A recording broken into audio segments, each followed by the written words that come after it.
Good evening, everyone. Welcome, welcome once again for our empowerment series. And as you will recall, this is sponsored by It Takes a Village Ministry. Our mission is to create healing communities across the globe with the understanding that global change occurs with local movement. And here we have local movement occurring in the virtual sphere, but we also have a variety of meetups and events going on throughout the country and also abroad. So feel free to visit our website, www.ittakesavillage or should I say itavministry.org, and to also subscribe to our YouTube channel. In any case, we are here. This is our first time for the new year. Woohoo! Yay! And we have a phenomenal new doctor joining our team because Dr. Dio had to return to Nigeria. You will remember that he said that he is leading a phenomenal project on sickle cell anemia with the children in Nigeria. And the project is starting this month. So he has to return to Nigeria. And I don't know how much you guys know about time zones, but it is 6 hours ahead in Nigeria. So I didn't feel too good asking him to wake up that early to join us. In any case, we have a phenomenal person joining us, Dr. Christopher Laing, and he is a general dentist as well as the chief medical director at the neighborhood clinics here in Tallahassee, Florida. And he's going to be able to give us phenomenal insights into the world of dentistry because many people do not realize how critical dental health is to all aspects of health. We also have, of course, Dr. Matthew Ormond, a holistic chiropractor, and always, always welcoming him. And then there's, of course, myself, Dr. Michelle Gamble. I'm a non-medical doctor of naturology, and I'm also one of the directors of It Takes a Village Ministry. In any case, let us get started. So our format is that we invite questions from the community. Some people have sent in questions already. And what we always do is prioritize the questions of those people who have been courageous enough to come in person. So we have one other person here with us so far in person. And I'm going to open the floor. Do you have a question that you would like to ask?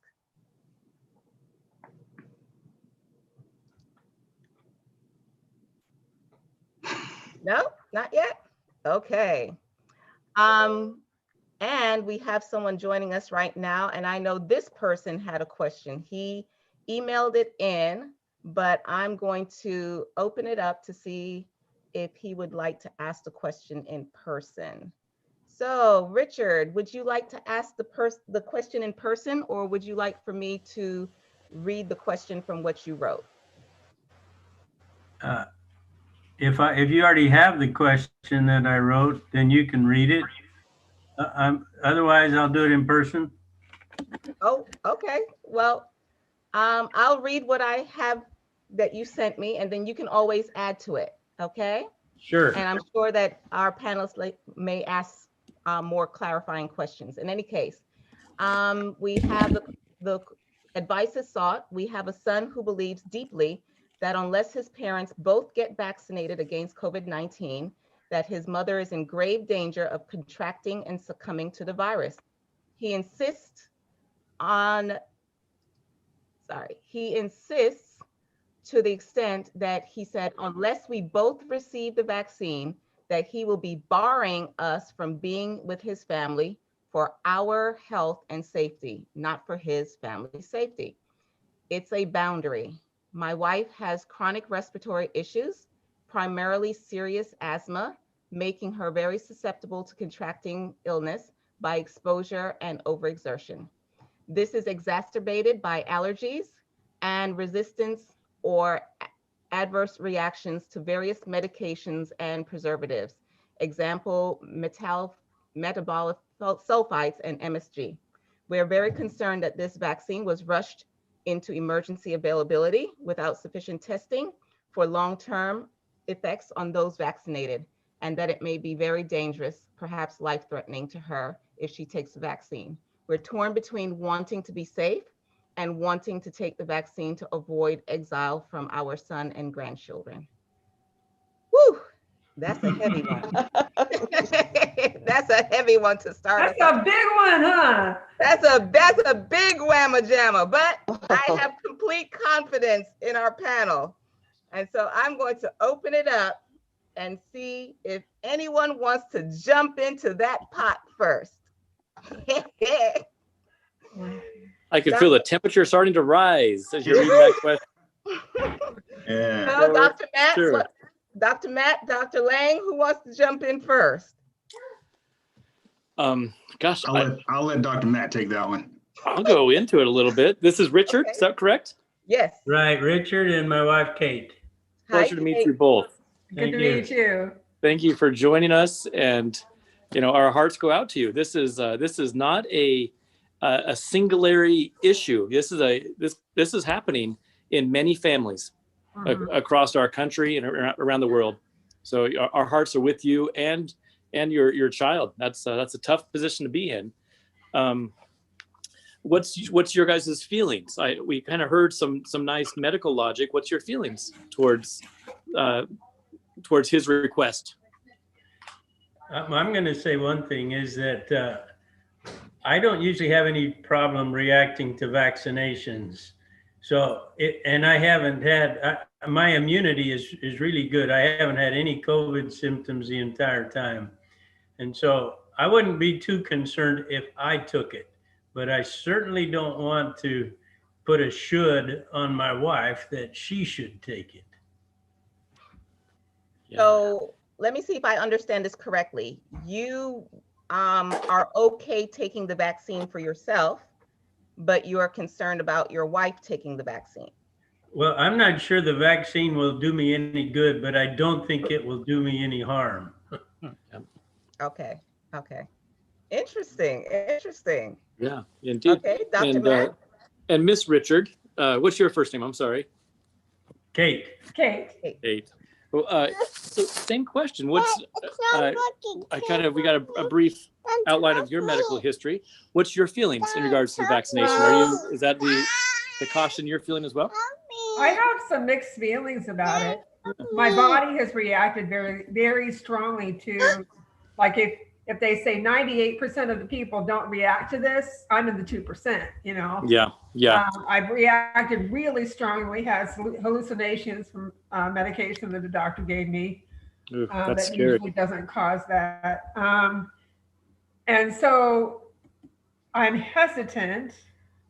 And yet on the other side of it, I have medication that I've taken for 20 years that has done me very, very well. Yeah. And when I first started to take that, I was scared to death because actually literally scared to death. I've had the experience of dying and coming back to life before. So we're talking about some serious stuff here. And so it's kind of catch-22. If I do it, if I take the vaccination, I may be protected. And I may have a bad reaction to it. So it's kind of like, well, shall I just take it and then hope for the best so that I can see my family? But that's not a real good reason to take a vaccination, if you ask me. It's just to please him, and yet I understand he has seen me almost dead. So he has some very strong fears about that. No doubt. Yeah. So ask me how I feel about it. Very strong feelings on all sides. And for right now, the best course for me to do is we'll see. I just put it out on the table and as I find out more information, maybe I'll be able to make an intelligent decision. Yeah, great.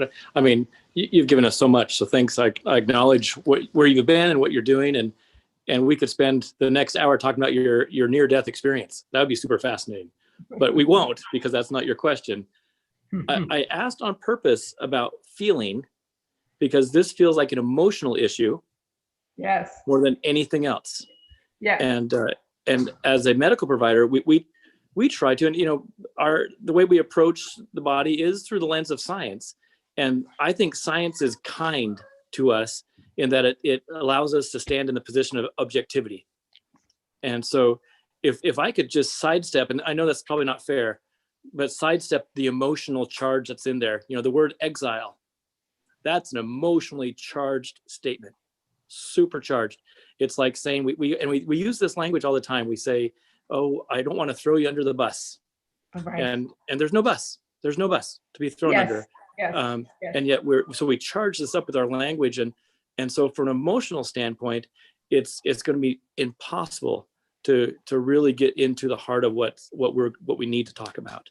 What we need to talk about personally is for you, Kate, is how this will affect you. That there's a whole nother level to this about your relationship with your son and feeling perhaps levels of disrespect or dishonor, or there's things in there, and that's not for us to talk about, but leaning into how this will affect you personally, that we can be objective about that. You mentioned having some sensitivities to different medications, and you are the 2% that if there's going to be a side effect, you'll have it. With that alone, leaving some of the emotional charge aside, that alone is reason enough where I would wait to see how that first rollout goes. Mm-hmm. And I could say much more, but I'm going to pass the baton back to some of the other doctors. But there's my 2 cents, is just for a moment trying to sidestep some of the emotional charge and get to the objective sides that we can speak into. And thank you so much, Dr. Matt, for making that discernment between the emotionally charged nature of this question versus the science. I keep on encouraging people to really and truly look at the science. And when we look at the science, I am very concerned, especially for you, Kate, because you are in that group that has been shown to be reactive. In fact, California's medical person just came out and said, look, you know what, let's put the halt on these vaccines because we're getting too many reactions. Because the reality is that they are getting reactions, particularly in those who have a history of allergic reactions, okay? Because this particular vaccine, it, in a way of speaking, upregulates the immune system, and it creates what we call accelerated aspects of the immune system. So for that reason alone, I would be concerned. I'm also concerned because of the fact that this is an experimental, quote unquote, vaccine. I hesitate to even call it a vaccine because it's an experiment. The safety studies have not been finalized on this experiment. It has been authorized for emergency use. And unfortunately, what people are not paying attention to is the group that we are saying are most susceptible to the coronavirus itself. That is the group that did not go through the trials, okay? So you basically will be the lab rat for this particular medical rollout. And that is something to consider.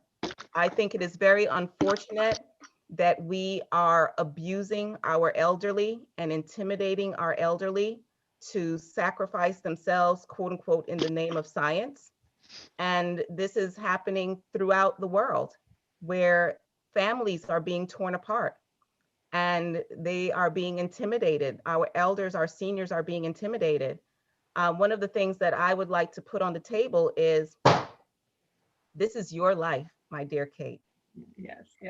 Above all, this is your life.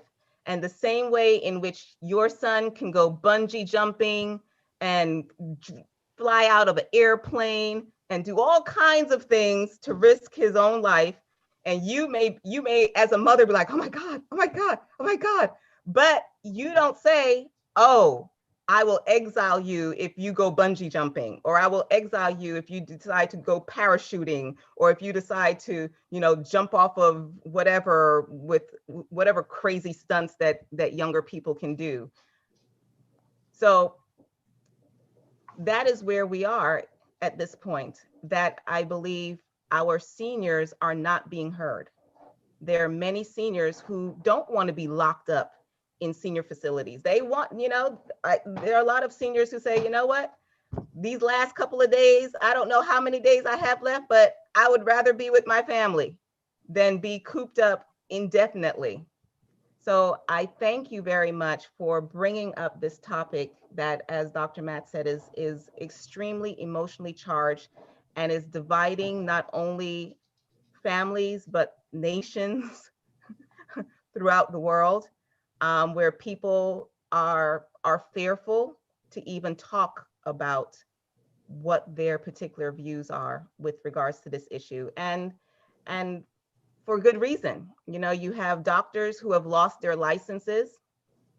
My platform was deplatformed on Facebook, for just speaking out what I feel the research is showing. So I thank you and I congratulate you on being very bold in bringing forth this particular issue. And what we will do when we send out the recording for this, we will also include in it a link to resources. And one of the resources that I would like to share with everyone on this call is to go to America's Frontline Doctors. And if you go to Americans Frontline Doctors, you can have a telemedicine consultation with one of the doctors, and they can connect you with prophylaxis, meaning things that help to act in a preventative manner, Yes. Such as ivermectin and hydrochloroquine and other things that have been shown to help to boost your ability to deal with the virus should you become exposed.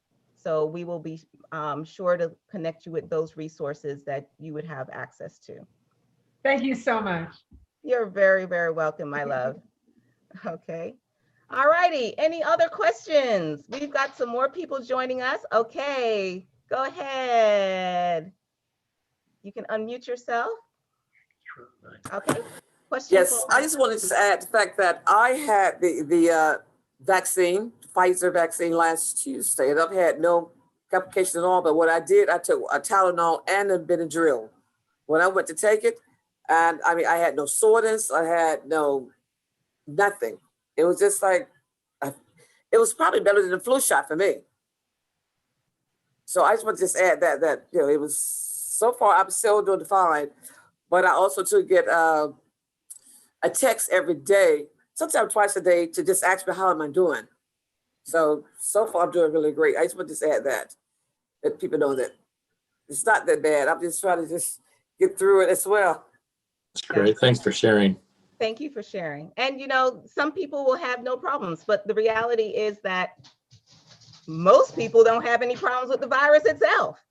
There is a survival rate of over 99.5% for people who are under 70. And there's a survival rate of 95% for people who are over 70 who have serious complications. And as I said, the big question here is that there have not been safety studies done. Okay. We do not know what the long-term effects are. And if you are in a particular group that has been shown in your own personal history, you know that you are reactive. These are the groups that we are being told are being advised not to take the vaccine. If you know that you are susceptible to allergic reactions, there are several governments and there are several counties within the United States that are coming out and saying, you know what, hold off, because we're getting a lot of people having anaphylaxis, shock, just a lot of reaction for people who have a history of allergic reactions, So, and everybody's an individual. And what I say to people is take it in prayer. At the end of the day, it is about that conversation between you and your creator and what it is that you feel at peace with, to block out what everybody else is saying, because no one knows the truth of you and your body other than you and your creator. So everybody else, I don't care how many alphabet soup letters they have before or after their names. I don't care what their experiences are. You are uniquely created by God. And I encourage you to have that prayerful conversation with God, because you have serious concerns. And I seriously do not envy you. You know, for me, I personally could take the vaccine. I'm not afraid of the vaccine, quote unquote, because I think that I have a very robust system, but I refuse to take it because I don't think, again, I prefer taking my odds with the virus itself, you know, but that's my personal decision. That has nothing at all to do with you. Nothing at all to do with you. So, yeah. Okay. Dr. Campbell, Yes, ma'am. uh, but one of the things that probably encouraged me to take the vaccine is the fact that even though the survival rate is very high, but there are long haulers. Even though they survive, but they have severe, lifetime illnesses and problems. So I looked at it as I weighed them both. You know, it's like throwing dice. So either if I take it, I got a chance to survive. If I don't take it and then get COVID by some way, then I can still get a long-term illness that could just leave me. I mean, people have their kidneys messed up and their lungs and their heart. So those are ones who survive, but their life is never really the same. They're in a state of, they're surviving, but they don't have the quality of life. That's all I'm trying to say. That was one of the things that helped me to make my decision. You know, and those are very good points. The first point is that, again, everyone's system is different. And the reality is, even with this vaccine, listen very careful when they say that this does not necessarily prevent transmission. This does not prevent you from getting the virus. Listen very, very carefully, ladies and gents, to what they're saying. What they're saying is that this may reduce the severity of the symptoms. So be very, very discerning in how you review what is being released about about this particular experiment. And then in terms of what is happening to a lot of people as a result of having exposure to the virus, even if they have, quote unquote, survived the virus, I think that's a phenomenal point, which is that health is the ability to prepare for, respond to, and recover from illness. And I think all of us are going to be able to chime in on this about the importance of building our system to recover.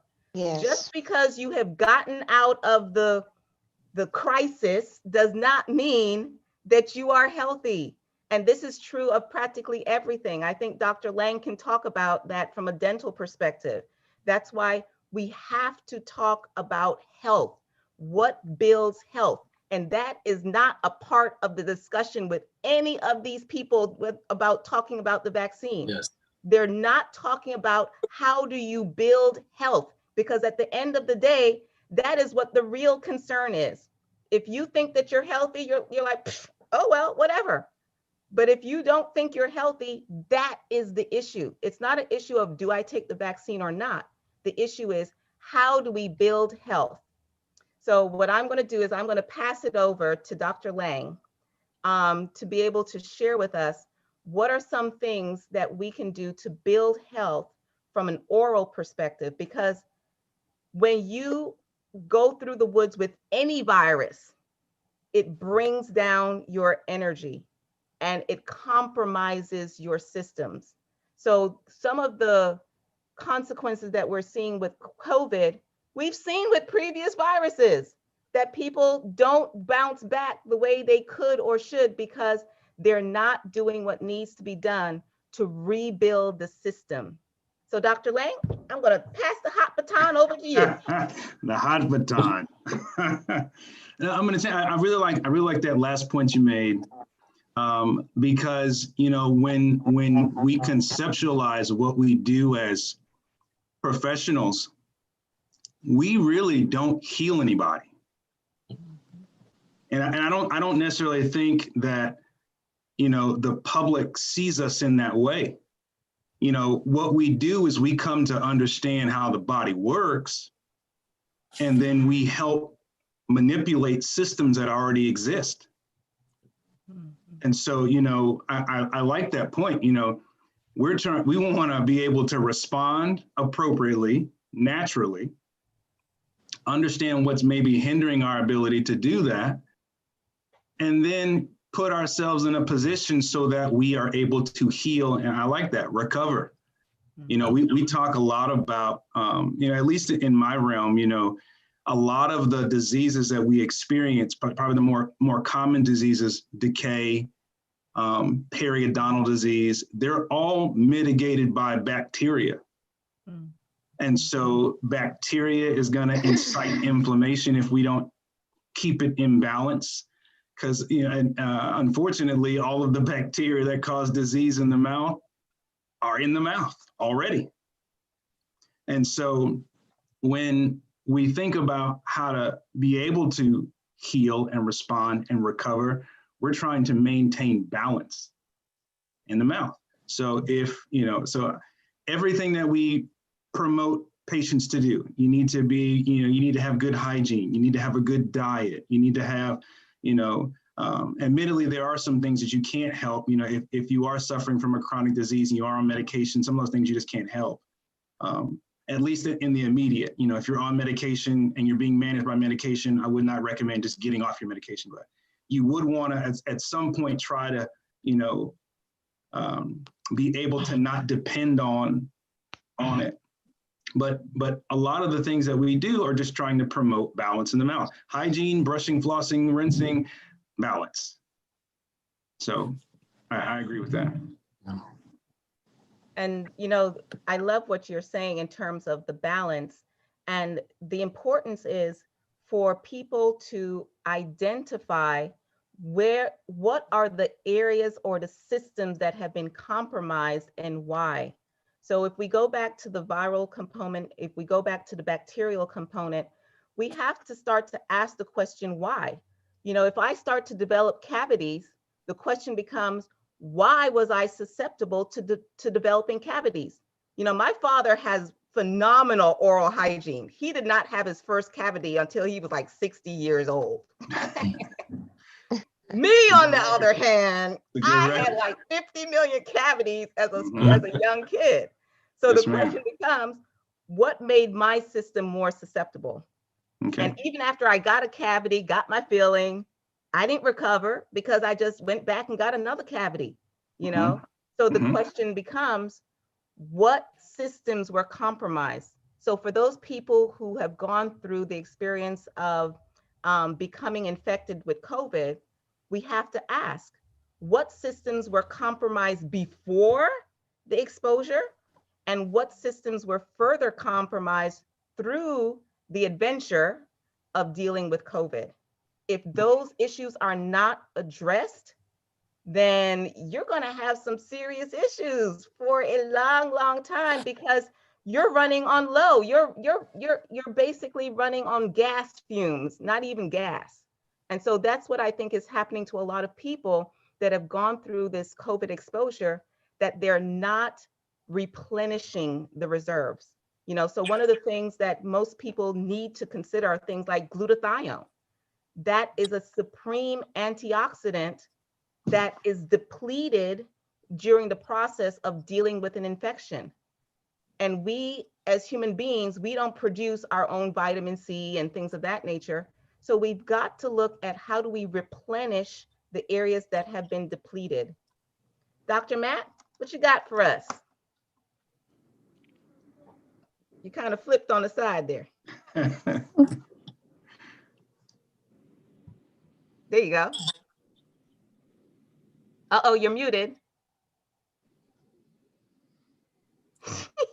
There we go. I apologize. my phone cut out about 30 seconds ago, so I'm coming back into this.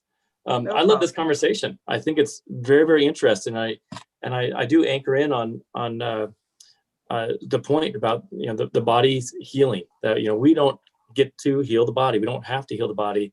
I love the way you said it, doctor. Is manipulating the systems already in place, and so it's understanding the principles by which the body heals, and then engaging in those principles. And really, it's about allowing health to flow in, and that's the magic that we get to witness. And so when you do talk about vaccine, it violates some of the laws that we understand. So there's a mantra in chiropractic, and before I really knew what chiropractic was, I fell in love with some of the philosophies that we formulated our thoughts around. One of the philosophies is the power that made the body heals the body, and the chiropractic profession formed its scientific endeavors around this principle, and their endeavors were to seek to validate that principle, and it's been validated. And another mantra that's repeated often with the more philosophic chiropractors, and I fit in that category, is the body heals from above down, inside out. Mm-hmm. And so above down, inside out connotates, the source, and that healing comes from within, and it goes from inside out. And so natural healing, as we understand this, we make our modest little corrections. What we see where pathways are blocking, there's an imbalance in the body, and imbalance. You might see. Uh-oh. Material imbalance in the mouth. Okay. But by doing and looking into that's what's present for me with this, and I think the allopathic model has there's been tremendous innovations in allopathic medicine, but true healing will never come from the outside in. It violates some of those early laws. The law is the body heals from above down, inside out. And so allopathic medicine has its interventions. There are times when you absolutely will need an antibiotic, and those have proven to be life-saving. There's absolutely a time where you need a life-saving surgery. When there's a heart attack and a stent needs to be replaced or put into the heart, that's from the outside in, and that's life-saving. But then the healing process begins. Once those interventions have been induced or introduced to the body, now you back off and let the body heal. And so there's my contribution to the conversation. I could talk about this all day. It's beautiful. I think these bodies of ours, understanding more and more. Dr. Michelle spoke into this, but you wouldn't be first in line to take that vaccine because the principles by which you can keep your body healthy. That's And right. and that's what's not being really spoken into at all right now. And I'll try to keep it real PG, but right now we're depending on other people to keep us healthy, because you wear your mask, you're going to keep me healthy, and I do wear a mask when I go out, but it's a social nicety is how I interpret it. If we're depending on other people to keep us healthy, we've already disempowered ourselves completely. And part of this call and part of our focus, I feel like as holistic physicians, is leaning into this power that made the body and leaning into this power that heals the body. And if we understand this power that through which our bodies heal, we need not have any fear. And we can overcome, most any sickness, any disease. And that's the power. And so there are principles in play. I know it, Dr. Gamble, you're beating the drum of gathering people around this flame of here's some principles that you can use on a daily basis. And if I could give one nugget to that, and you've spoken to this many times, but just looking at our stress load, if we can look at one aspect in our lives and improve one aspect of our lives that would have repercussion through every imaginable aspect that you can possibly think of, it would be reducing our stress load. And there's some simple methods to do it. A good night's sleep has some good properties there. If you're not sleeping well, it's because your stress load is overwhelmed. and then checking in through the gratitude pathways and finding yourself grounded in what's going well for you, and find yourself grounded in how truly blessed we are. That these are ways that we can release stress, and it changes the very physiology. And as that physiology mellows and dampens, now this nervous system can go back to do what it does best, and that's growth and repair. And I'll drop the mic right there. Awesome. I love the theme of self-empowerment, because that is exactly why we have this series. This series about giving you the tools, the insights, and the support to be empowered to heal yourself. And I truly believe, and I think Dr. Matthew and Dr. Christopher also believe, that healing is a co-creation between you and God. You and God are the co-creators that will heal your body, mind, heart, and soul. Now, we're going to go on to another question that came in. And the question was, I'm going to throw this to Dr. Laing. It is a young lady. She is she's in her 40s. And she says, and this sounds funny for us here in the South, okay? She says whenever she eats a lot of watermelon, her teeth get sensitive. And she's wondering why that is. So I'm going to throw that to you for all of us watermelon lovers. That's actually the first time I've heard that. To be honest, I really wouldn't know it. So some of our early understandings about sensitivity were centered around acidic foods and acidic insult to the teeth.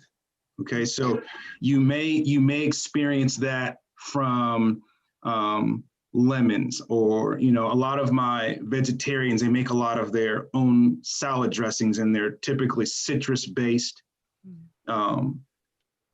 oil, vinegar, lemon juice, that type of thing. And so unfortunately, acidic insult at teeth will actually dissolve teeth. And so on a microscopic level, you thin out the top layer of enamel of the teeth, and then you start to get into the second layer, which is called dentin. And so without getting too deep into it, dentin is intimately connected to the nerve. And so when you're able to stimulate the surface of dentin, you can actually create pain. And on a minor level, it's experienced as sensitivity. But the thing that I can't connect is, I don't think watermelon is essentially a acidic fruit. Right. Well, I think where it may come in, and Dr. Matthew, you can chime in on this, is that watermelon is very sweet. It is. High sugar content. Okay. And the sugar in actuality creates acidity. Okay. And also the sugar also acts in a way of leaching the minerals out of the bone. So especially if you have already worn down that beautiful enamel that you're talking about, Dr. Laing, and now the body has easier access to the bone underneath. I see. And with all of that acidity, if you're constantly eating a lot of fruits that are high in sugar, and watermelon is one of the much sweeter sugar content fruits that there are. Right. And especially if you're not brushing thoroughly, what I would suggest to this person is to use some baking soda to create more alkalinity in the mouth. To maybe rinse with the baking soda after the watermelon, although I don't know what it'll do to that aftertaste with the watermelon. I don't know. But I know. to just alkalize the mouth after you've consumed a high sugar content food. Okay, so let's touch on this really quickly. Okay, so so that's actually a pretty good theory. I don't know. I'd have to look into that. I'm actually gonna look into that after we're done with this. But where I was going was that initially we thought that was the case. And what we're finding is actually bacteria is what leads to tooth sensitivity. Because bacteria process sugars the same way the body processes sugar. So if we all remember, high school biology class, we learned about glycolysis. Mhm. And so the bacteria that causes cavities actually processes sugar the same exact way by glycolysis, but the end product of the system is acid. And so when you have higher bacterial content on the surface of the tooth, Mhm. you have more acid insult on the surface of the tooth, and it essentially leads to sensitivity. So you're saying that the sugar is feeding the bacteria. It could be. It could be. I mean, if we want to try to make the connection, Mhm. it could be. You know, So the it other would- thing is, I'm sorry.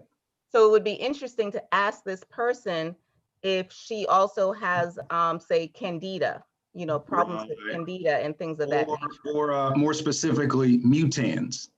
Okay. Strep mutans is the bacteria species that is linked to cavity. There's some other ones. There's a lot of, let's just say strep mutant as a group of bacteria.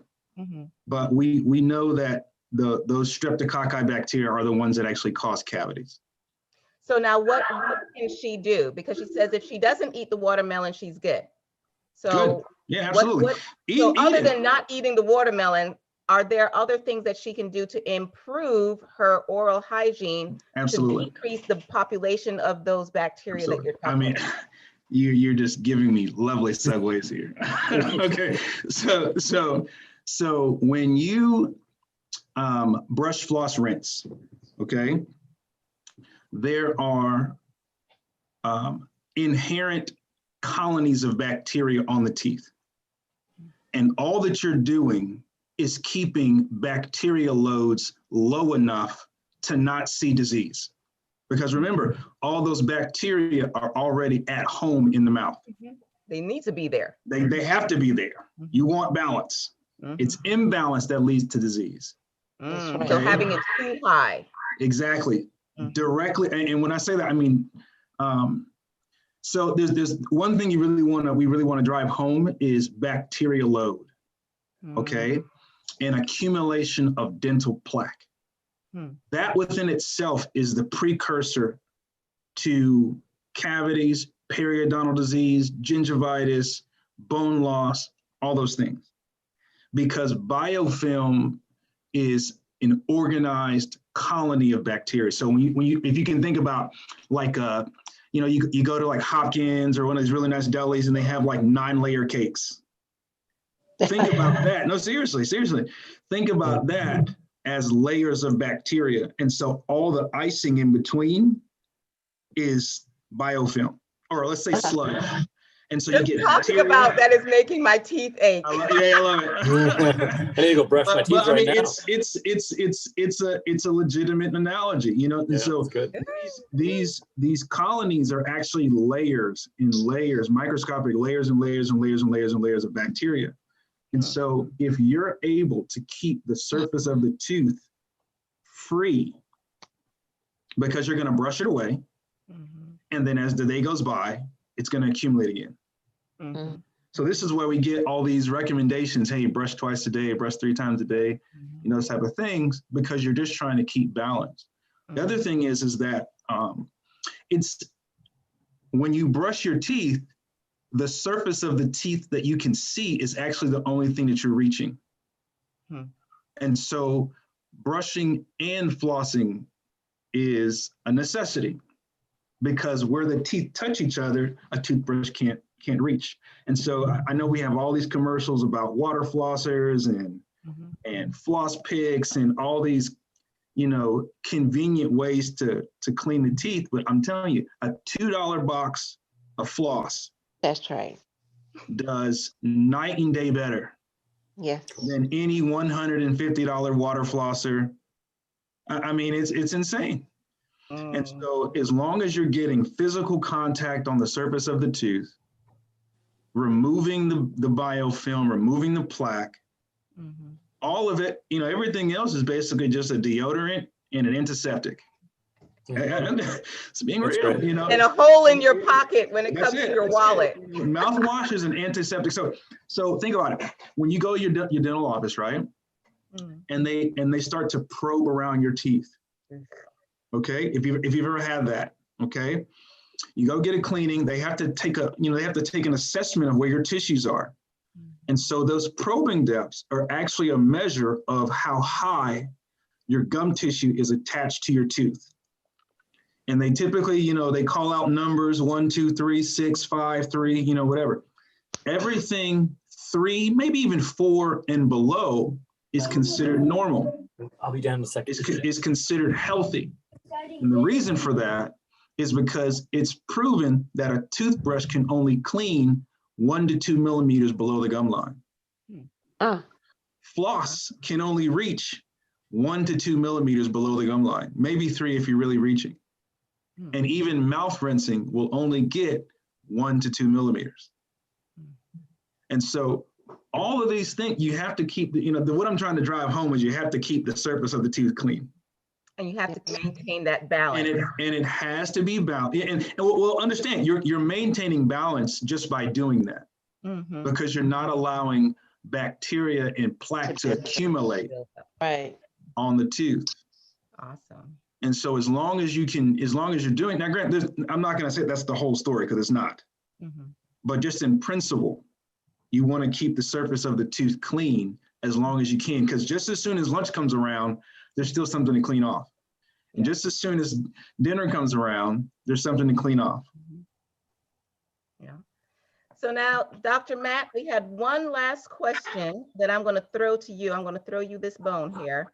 Sure. It's a young lady. She is about, 51. And she had an accident several years ago, and she developed bone spurs, and it's extremely painful. So she wanted to know if there's anything that could be done for that. Yeah, absolutely. Did you get a sense to which body part?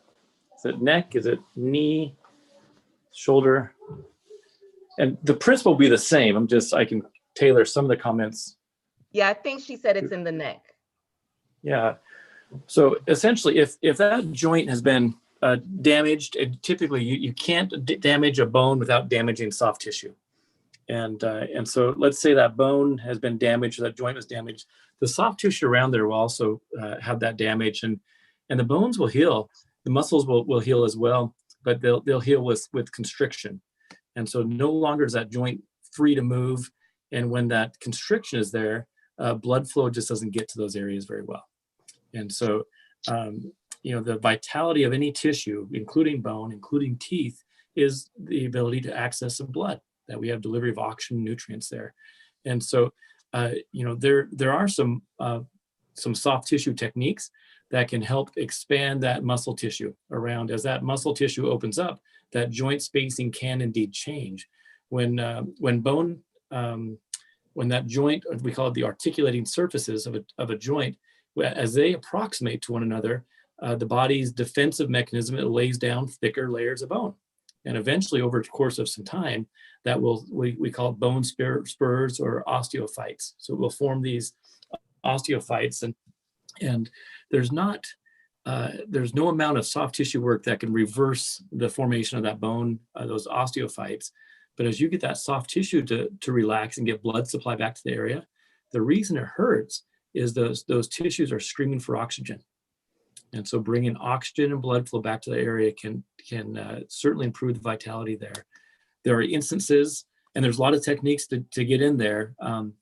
Depending on the severity of the bone spurs, a classic chiropractic adjustment might not be the way to do it.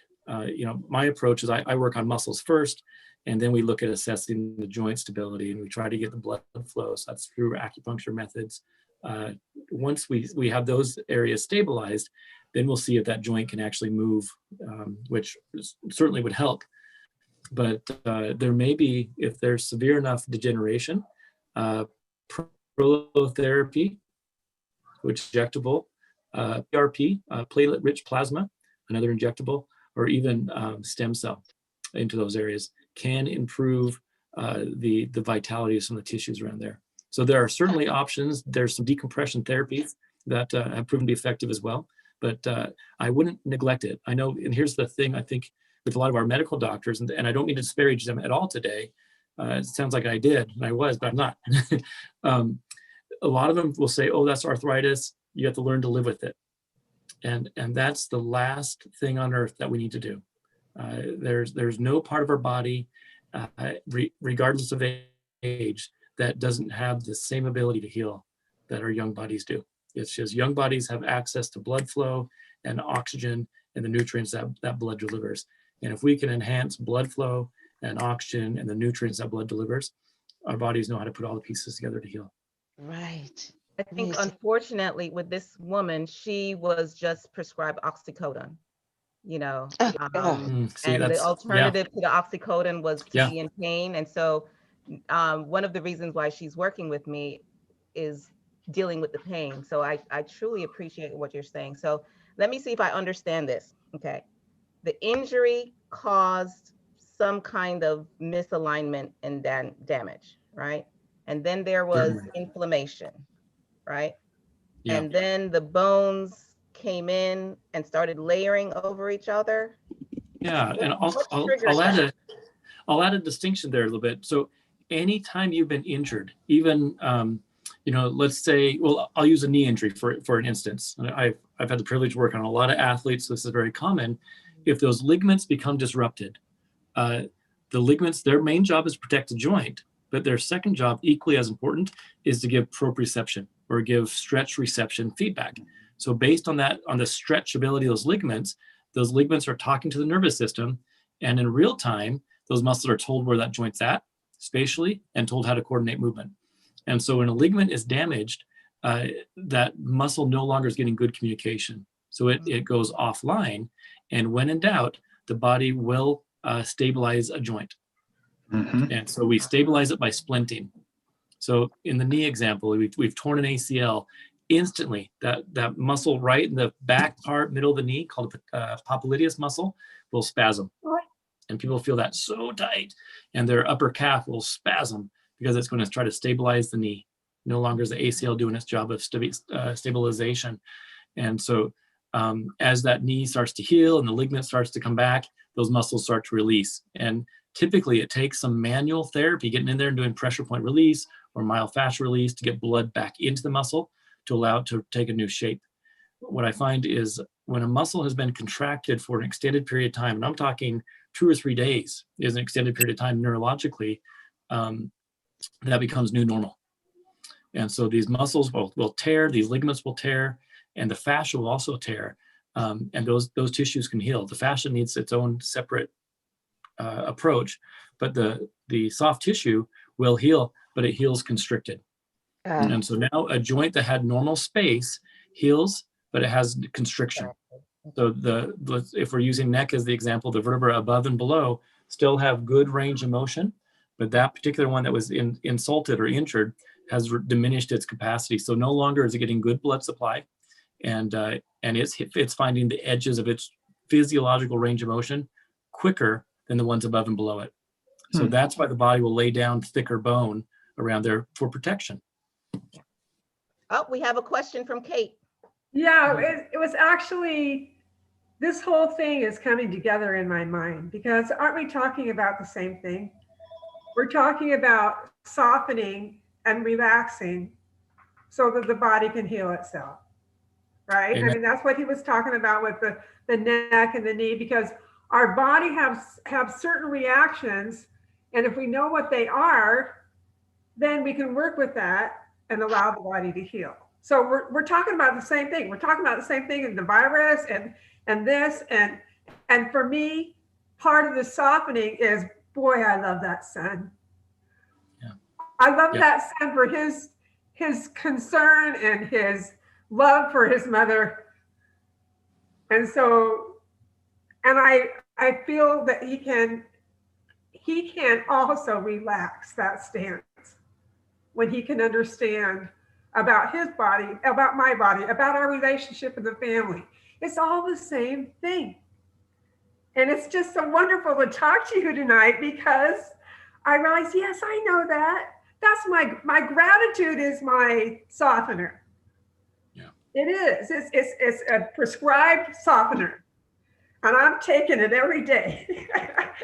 Thank you so much for being on here. And my husband found you. I don't know how he did, but I like it very much. That's why we're here, to allow you the space, to allow God's grace to help you to make connections for yourself, whatever that is, whatever those are. And I love what you were saying in terms of asking for the softener, asking for that element which will bring balance. And what I keep encouraging everyone here is to release the fear. As Dr. Matt said earlier, release the fear. I don't care what decision you make about anything. Yes, I simply ask that you not allow yourself to be guided by fear. right. Allow yourself to soften and ask for God's grace to guide you this day and every day. I thank you all for joining us this evening for our monthly Q&A with the doctors. Please send in some more questions. And when I send you the recording, please go to the recording, like it, make comments, share it, share this link with anyone and everyone, and go in peace. Know that you are loved, you are blessed, and you can heal yourself.